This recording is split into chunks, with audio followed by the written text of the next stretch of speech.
Assalamualaikum warahmatullahi wabarakatuh. Perkenalkan, nama saya Hilmi Iskandar Arifin dengan NIM 21030404049. Di sini saya akan menjelaskan tentang proposal hasil dari kerja proposal saya yang berjudul klasifikasi ukuran bibit ikan lele menggunakan konvolusional neural network atau CNN dengan metode dengan OpenMV Cam. Jadi yang pertama adalah latar belakang. Peternakan ikan lele merupakan bidang usaha yang populer di kalangan masyarakat Indonesia. Ikan lele adalah salah satu jenis ikan air tawar yang mudah dipelihara dan memerlukan masa panen yang singkat, sehingga dapat dijual dengan nilai jual yang menggiurkan. Dengan peluang tersebut, budidaya ikan lele banyak digemari oleh masyarakat Indonesia dan dijual untuk mendapatkan keuntungan. Dalam proses pengembangbiakan, bibit ikan lele dapat tumbuh dengan panjang yang berbeda-beda walaupun umurnya sama. Ikan lele juga memiliki kecenderungan untuk memakan jenisnya sendiri atau kanibalisme yang ukurannya lebih kecil. Oleh karena itu, dalam budidaya ikan lele tersebut ada tahap yang cukup penting, yaitu tahap pemisahan bibit ikan lele berdasarkan ukuran yang telah ditentukan atau grinding. Proses grinding yang selama ini digunakan oleh peternak bibit ikan lele masih bersifat konservatif atau manual, yaitu dengan menggunakan wadah atau bak yang kemudian dilubangi dengan diameter sesuai dengan ukuran yang ditentukan atau box sortir. Namun, proses grinding ikan lele dengan box sortir tersebut masih memiliki beberapa kekurangan. Salah satu kekurangannya adalah di mana ada bibit ikan lele yang tidak sesuai dengan ukuran diameter lubang box sortir masih bisa terjatuh atau lolos.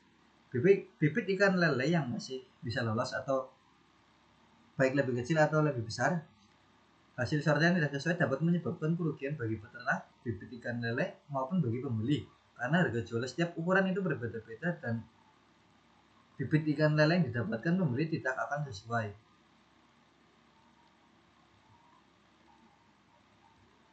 Kemudian untuk rumusan masalahnya, bagaimana penerapan teknologi deep learning dengan metode CNN dalam proses grinding untuk mengklasifikasikan grade bibit ikan lele. Kemudian ada batasan masalah. Terdapat 5 batasan masalah. Yang pertama, penelitian ini hanya membahas penerapan metode CNN pada bidang peternakan bibit ikan lele dalam proses grinding. Yang kedua, penelitian ini membahas pengembangan proses grinding bibit ikan lele dengan metode CNN. Yang ketiga, data yang digunakan merupakan bibit ikan lele yang berumur kurang lebih 20 hari. Dalam proses grading dibuat ada klasifikasi, yaitu grade A 1-3 cm, grade B 3-5 cm, grade C 6 cm ke atas. Wadah yang digunakan dalam akuarium dengan ukuran 20 cm x 15 cm x 15 cm. Kemudian tujuannya ada dua, yaitu penelitian ini bertujuan untuk dapat menerapkan metode CNN dalam proses grading bibit ikan lele. Kemudian yang kedua, penelitian ini bertujuan untuk mengetahui hasil grading bibit ikan lele menggunakan metode CNN. Kemudian ada manfaat. Yang pertama, bagi penulis terdapat 3 poin. Yang pertama, menerapkan metode CNN dalam proses grinding bibit ikan lele. Yang kedua, memahami cara kerja CNN sehingga dapat meningkatkan kompetensi dalam bidang pengelolaan citra. Yang ketiga, membantu memberikan kontribusi perkembangan teknologi di masyarakat. Kemudian bagi pembaca, yang pertama ada mengetahui cara kerja CNN khususnya dalam penerapannya dalam proses grinding bibit ikan lele. Kemudian yang kedua, B, sebagai pengetahuan baru mengenai CNN dan penerapannya di bidang peternak ikan lele. Yang ketiga, inspirasi untuk ide lebih lanjut mengenai penerapan CNN baik di bidang yang sama ataupun yang lain. Kemudian yang ketiga, bagi peternak merasakan dampak perkembangan teknologi pada bidang peternakan ikan lele. Yang kedua, dapat meminimalisir human error dalam proses grading bibit ikan lele. Yang ketiga, terbantu dalam proses grading bibit ikan lele. Kemudian di sini ada hasil penelitian terdahulu. Pada tahun 2020 terdapat penelitian dari Prasmatyo DKK 2020 deteksi pengenalan ikan menggunakan convolution neural network atau CNN. Tujuan dari penelitian ini adalah mengidentifikasi jenis ikan secara terotomasi tanpa harus bertemu dengan pakar secara langsung. Hasil yang didapatkan adalah dengan pengujian algoritma menghasilkan rata-rata pengujian sebesar 79,52% dari total 27 citra uji coba dengan menggunakan foto ikan. Akurasi dalam penelitian ini mendapatkan nilai sebesar 85,14% dari hasil 23 foto yang memprediksi dengan benar tanpa tidak diprediksi dengan tidak benar. Selanjutnya mendapatkan nilai presisi sebesar 77,8% dan nilai recall sebesar 85,2%.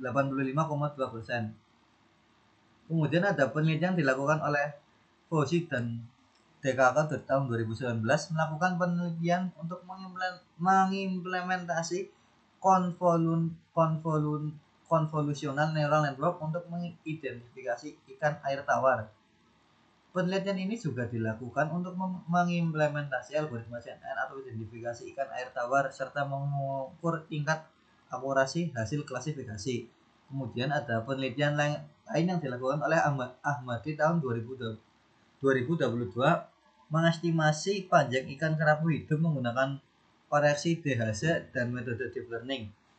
Penelitian ini juga bertujuan untuk mengaplikasikan algoritma koreksi gambar DHZ atau kecerdasan buatan deep learning untuk mengestimasi panjang ikan kerapu hidup. Berikutnya hasil tabel penelitian terdahulu yang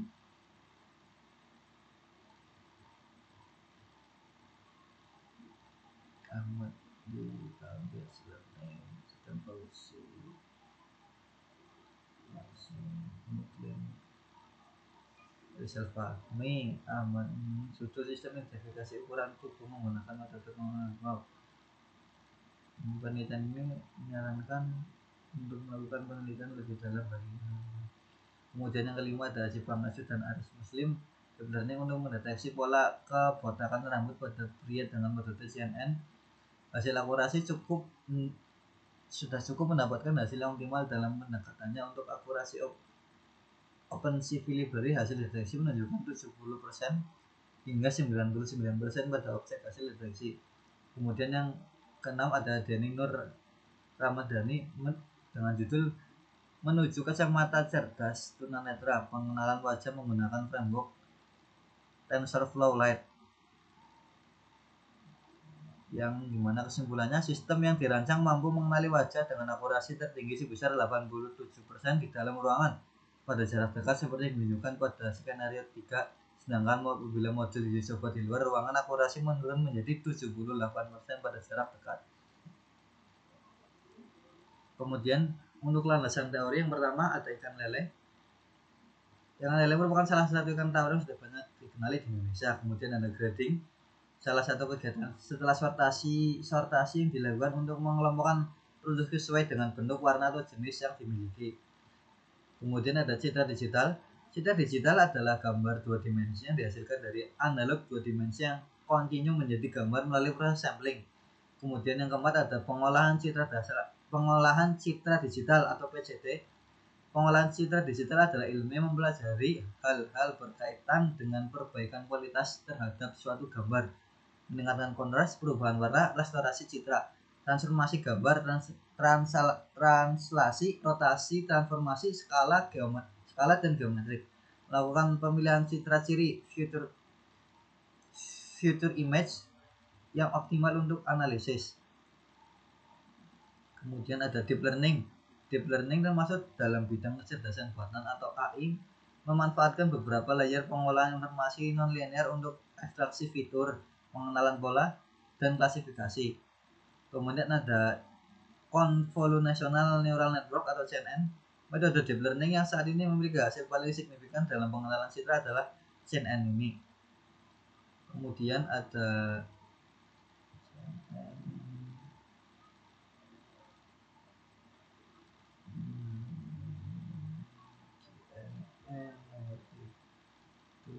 ada MobileNet V2.